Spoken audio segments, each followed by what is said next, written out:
안녕하십니까. 발로 뛰는 오성부동산입니다. 오늘은 재개발의 종류에 대해서 한번 알아보도록 하겠습니다. 공공재개발, 3080이 나왔는가 하면 또 뒤를 이어서 신속통합기획 재개발, 또 요새는 또 모아타운까지 나왔는데요. 어떤 방식으로 어떻게 진행이 되는지, 또 가장 우리가 중요하게 여겨야 될 권리 산정 기준일은 어떻게 기준이 되는지를 한번 알아보도록 하겠습니다. 자, 첫 번째죠. 신속 통합기획 민간 재개발에 대해서 한번 알아보겠습니다. 이 방식은 도시 및 주거환경 정비법에 를 적용해서 하는 법입니다. 그래서 단지 신속 통합이라고 해서 이렇게 빨리 되는 게 아니라 우리가 이 추진이, 그러니까 이 사업 동의서부터 시작을 해서 구역 지정까지 받기가 한 5년 정도 걸리는데요. 이것을 한 2년으로 단축해 주겠다. 신속하게 통과해 줄 테니까, 그 다음부터는 조합원들이 스스로 알아서 해라. 그러한 재개발이라고 보시면 되겠습니다. 그래서 도정법을 전용을 받는 거고요. 사업 방식은 똑같이 관리 처분 방식입니다. 일종 상향은 없고요. 종 상향이 없습니다. 그래서 사업 기간은 보통 우리가 10년 잡았을 때 한 3년 정도 단축된다. 그래서 7년에서 8년 정도를 잡고요. 최대 층수는 25층까지 올라갈 수가 있습니다. 자, 사업 리스크는 똑같죠. 인허가라든가 경기가 또 변동된다든가 개발 비용 등 모든 리스크는 조합원이 감정가 곱하기 비례율로 인해서 나눠가게 됩니다. 사업성은 종상향이 없어서 그렇게 좋다고는 볼 수가 없습니다. 또 규제는 또 초과이익 환수제로 적용받고요. 분양가 상한제까지 적용이 됩니다. 토지 기부 체납은 20에서 25% 하는데, 또 기부 체납을 하게 되면 용적률이라든가 그런 데서 또 인센티브를 받겠죠. 또 인센티브도 공공임대주택, 용적률 다 또 인센티브에 따라서 달라집니다. 시행자는 민간이죠. 조합입니다. 민간 건설사를 선택할 수가 있고요. 일군 브랜드에서 사업성만 좋다면 아마 오지 말래도 올 겁니다. 단독주택 혜택을 주는 게 1+1 아니죠. 면적이 46평 이상이라든가 조합에서 정하는 그런 상황에서는 1+1, 32평 하나, 이제 25평 하나 이렇게 1+를 받는데, 이게 또 요새 또 바뀌었어요. 어떻게 바뀌었냐면은 관리 처분이 떨어지면은 1가구 입주권이 2개가 나옵니다. 32평이 됐든 25평이 됐든. 그렇다 그러면 1가구 2주택이 돼버리죠. 그렇게 되니까 종부세에 당장 또 타격을 받았죠. 작년 같은 경우에는 1가구 2주택자가 돼버리니까 종부세도 많이 올라가고, 그래서 또 그로 인한 또 이 부담금이 늘다 보니까 이걸 또 다시 해제해달라고 했던 조합원도 또 생겨났습니다. 동의율은 이제 4분의 3 토지 면적 50% 이상이고요. 세입자 보증금은 감정평가 금액, 내가 갖고 있는 토지 및 건물에 대한 감정평가가 나오는 거에 40% 이내의 대출 가능인데, 이거는 조합에서 시공사하고 어떠한 이제 그런 그 관계에 있어서 60%까지는 받았었는데, 요새는 또 40% 이내로 대출이 가능하다고 보면 되겠습니다. 이 권리산정 기준일이 이제 이게 문제죠. 권리산정 기준일이 후보지 공모일이 그 권리산정 기준이었습니다. 그 권리산정 기준이라는 게 그 기준으로 해서 분양 입주권을 받을 수 있느냐, 현금 청산을 받느냐 하는 그런 진짜 가장 중요한 그런 그 기준이거든요. 근데 여기는 이제 이 예지의 이 투기 유입을 방지하기 위해서 신속하게 후보지 공모일 다음 날부터 정했고요. 공모일로 또 권리산정 기준을 정했는데, 또 문제가 뭐냐면은 착공일이 아니고 이 완공이 돼서 소유권 이전까지 돼야 또 입주권을 받는, 또 이렇게 아주 강하게 해놓은 겁니다. 그래서 권리 산정 기준일이 공모였고 그 이후에 1차가 21년도 9월 23일 날 권리 산정 기준일이 됐는데 1차에 선정되지 못하고 이 70군데가 뭐 이렇게 선정을 했다가 다 되지는 않지 않았습니까? 21군데가 된 걸로 제가 알고 있는데 그 선정했던 곳에 전부 다 권리 산정 기준일을 22년 1월 28일로 다 선정을 했어요. 그래서 쪼개기라든가 그런 거에 대해서 상당히 효과는 있다고 봅니다. 그렇지만 또 그런 거를 또 잘 모르고 또 매입하셨던 분들은 또 현금 청산이 될 수 있으니까 권리 산정 기준일이 착공 신고가 아니라 완공해서 소유권 이전일이다. 그래서 신축 빌라를 구입하실 경우에는 그런 부분을 잘 보시고 하셔야 큰 탈이 없을 거로 제가 말씀을 드리겠습니다. 자, 다음은 3080 도심 공공주택 복합사업을 대해서 한번 말씀드리겠습니다. 이게 21년도 2월 4일날 이 대책이 나왔었죠. 그래서 이사 대책이 나오면서 대책 바로 2월 5일부터 빌라를 계약을 하게 되면은 현금 청산한다. 그래서 한동안 말이 많았던 그런 대책 중에 하나입니다.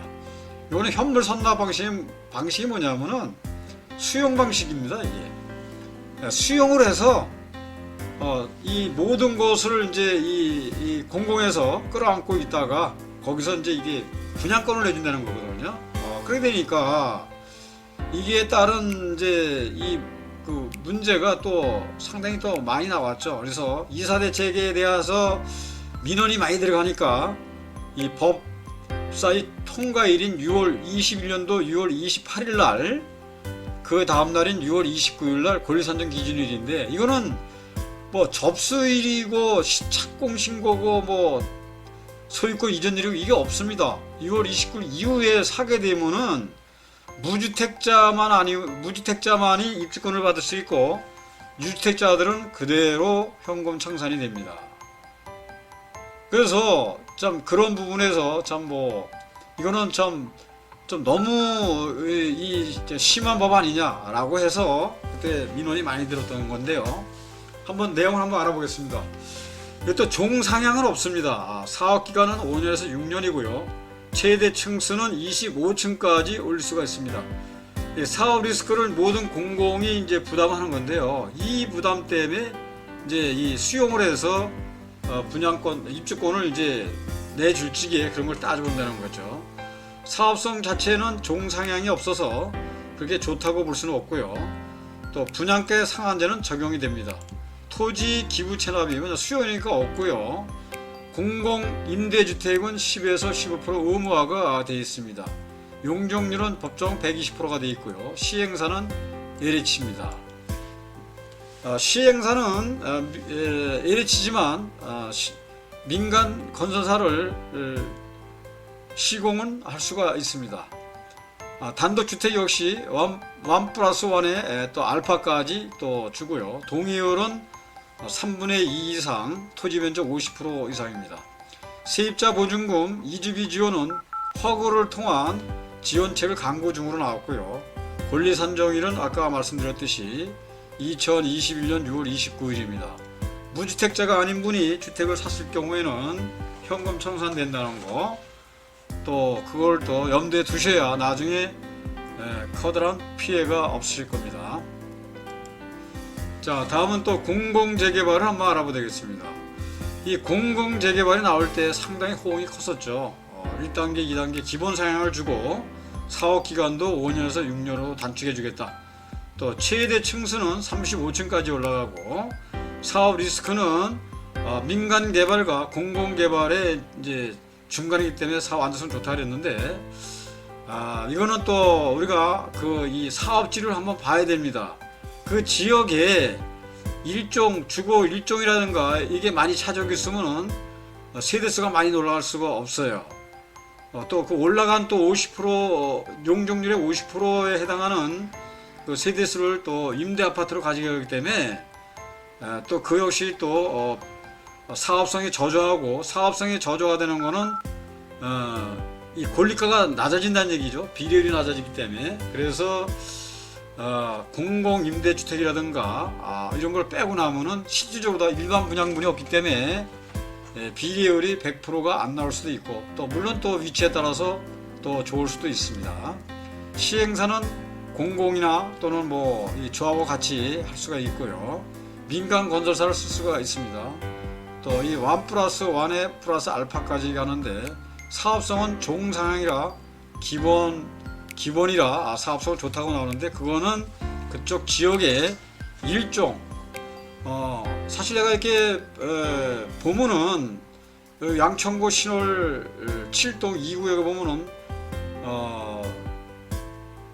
주거 일종이 상당히 차지하다 보니까 이렇게 사업성이 많이 안 나오더라고요. 동의율은 3분의 2 이상이고요. 토지 면적 50% 이상이면 동의가 이루어짐으로 보고, 세입자 보증금 이주비 지원은 이주비 및 세입자 보증금 등을 지원하는데 금리는 연 1.8%로 지원하는 것도 되어 있습니다. 권리 산정 기준일은 21년 12월 30일인데 이거는 지정이 될 때마다 달라진다고 보시면 되겠습니다. 자, 요새 많이들 이제 이 관심을 갖는 게 모아 타운 개발이죠. 모아 주택도 있고 모아 타운도 있고, 이게 도대체 뭐냐? 모아 주택, 이걸 소규모 주택이죠. 이 법은 도시 및 주거환경정비법으로 이 적용을 받는 게 아니라 빈집 및 소규모 주택으로 시작하는 빈집 및 특례법입니다. 그래서 서울시 소규모 주택 정비 조례를 보면은, 그럼 소규모 주택 정비 사업이라는 게 뭐냐 라고 보면은 제3조에 따른 요건에 해당하는 지역 구역에서 시행하는 자율주택 정비사업, 가로주택 정비사업, 소규모 주택, 소규모 재건축 사업 및 소규모 재발 사업을 말한다, 이렇게 되어 있습니다. 자, 모아 한다는 얘기죠. 그러니까 쉽게 말씀드려서 이 가로주택 정비 사업이든 자율주택 정비 사업이든 이게 간다 그러면은 어떠한 그런 이 인프라가 들어설 수가 없어요. 지하 주차장이라든가 공원이라든가 뭐 거기에 따른 기반 시설이 없으니까 이거를 모아서, 그러니까 소규모 주택 재개발이 됐든 가로주택이 됐든 그쪽 지역에서 이게 행하면서 그걸 하나로 묶어서 같이 한다는 얘기죠. 10만 제곱미터. 그러면은 그 밑에다가 지하 주차장도 같이 놓아줄 수 있고, 거기에 또 공원도 놓아줄 수 있고, 이런 식으로 해서 모아 타운을 개발하겠다는 겁니다. 그래서 지금 모아 타운도 상당히 이제 이 많은 호응을 얻고 있는데요. 모아 타운의 이 관리지역 지정 절차는 이제 자치구에서 공모를 하죠. 공모를 해서 대상지를 이제 서울시에 제출하면 서울시에서는 이제 대상지 평가를 합니다. 그래서 후보지를 지정해서 서울시에서 자치구로 내려보내면은 그 다음에 국토교통부에서 후보지를 발표를 하고, 기초자치제에서 주민 의견을 수렴해서 또 관리계획 수립 및 신청하게 되면은 주민공람 지방위원회 심의를 거쳐서 관리지역으로 지정 고시가 되는 그런 모아 타운이라고 보시면 되겠습니다. 빈집 및 소규모 주택 정비에 관한 특례법으로 지행이 되기 때문에 도정법하고는 약간의 차이가 있다 보시고, 또 그만한 또 혜택도 많이 간다고 보시게 되겠습니다. 사업 방식이죠. 관리 처분 방식으로 가는데 이 법은 생략이 많이 됩니다. 그래서 이 기간이 많이 단축이 되는 거죠. 종상향은 1종에서 2종을 이제 2종에서 3종으로 해주고요. 1종씩 이제 종상향이 명시가 되기 때문에 사업성은 좋다고 보면 되겠습니다. 사업 기간은 뭐 3, 4년이라 그러는데 4년에서 6년이 걸릴 수도 있겠습니다. 그다음에 최대 층수는 30층 이상이고요. 사업 리스크는 민간 재개발과 동일합니다. 사업성은 일반 종상향 명시가 돼 있어서 사업성은 좋다고 보고, 규제가 없습니다. 토지 기부 체납의 이제 의무 사항은 아니나 인센티브를 받으려면 20% 정도 기부 체납하게 되면은 공공 임대주택 조합원분 빼고 일반 분양분의 50% 전체 한 20% 정도가 공공 임대주택 나오고 용적률은 그 지역이 준주거 시에는 최고 700%까지가 이제 되어 있습니다. 시행자는 이제 공공이고요. LH 또는 서울도시주택공사에서 일을 하고요. 시공사는 민간 건설사로 선정이 될 수가 있습니다. 단독주택 혜택을 3주택까지 플러스 알파로 들어가고요. 동의율은 3분의 2 이상, 토지 면적 50% 이상입니다. 세입자 보증금 이주비 지원은 허구를 통해서 세입자 보증금 등 지원을 하고요. 권리 산정 기준일이 이제 22년도 1월 20일로 되어 있습니다. 근데 입주권 후보지 발표일이 22년도 1월 20일날 되어 있고요. 그 다음에 2차가 22년도 6월 23일날 났죠. 그래서 후보지 발표일이 권리산정 기준이 됩니다. 그 다음에 이제 앞으로 또 10월이나 이따 금년도 후반기에 또 2차 또 발표가 또 날 거로 되어 있는데요. 그 발표 다음 날이 이제 권리산정 기준이 되는 거고, 요 입주권을 인정하는 거는 아까 신속 통합 기획 재개발보다는 좀 완화를 해놨습니다. 기준일 이전에 착공 신고만 돼 있으면은 입주권을 받을 수가 있습니다. 그래서 신속 통합 기획하고 모아타운하고의 차이라고 보시면 되는데, 신속은 도정법을 적용을 받고 모아타운은 빈지 및 소규모 주택을 받기 때문에 그러한 혜택이 있다고 보시면 되겠습니다. 원래 도정법에도 뭐 역세권 도시정명 재개발이라든가 일반 재개발 같은 경우에는 기본 계획이 설정되지 않은 상태에서는 구역 지정일이 권리 산정 기준일인데, 신속 통합 같은 경우에는 그렇게 강화를 해놨다고 보시고, 또 투기 유익을 미연에 방지해서 해놨다 이렇게 보시면 되는데, 모아타운 같은 경우에는 토지거래 허가가 아닙니다. 그런데 신속 통합이라든가 공공재개발, 또 이 3080은 토지거래 허가 적용을 받기 때문에 사실 이 투자로 들어가기에는 좀 마땅치가 않은 그런 지역이라 보시면 되겠습니다. 자, 이 모아타운의 이제 추진 절차가 왜 이렇게 단축이 되냐면은 정비 개입 수립이라든가 그다음에 조합 추진이 승인이 안 나고 바로 동의가 나오면 조합 설립 인가를 해줍니다. 그 다음에 통합 심의를 하죠. 바로 해서 사업시의 인가가 나게 되면은 사업시의 인가가 관리처분 계획 인가를 대체합니다. 그래서 관리처분 계획 인가가 또 빠지기 때문에 바로 이주 및 착공이 들어가서 소규모주택 정비사업은 2년에서 4년, 그러니까 조합 설립이 나고 나서 늦어도 4년 안에는 입주할 수 있다, 이렇게 해놓은 거로 보겠습니다. 자, 오늘은 모아타운이라든가 이러한 부분에 대해서 한번 알아봤습니다. 여러가지의 어떤 그런 장점과 단점도 있는데요. 여러분 우리 또 투자하실 적에 이러한 점을 잘 살펴보셔서 현금 청산 받는 일이 없었으면 좋겠습니다.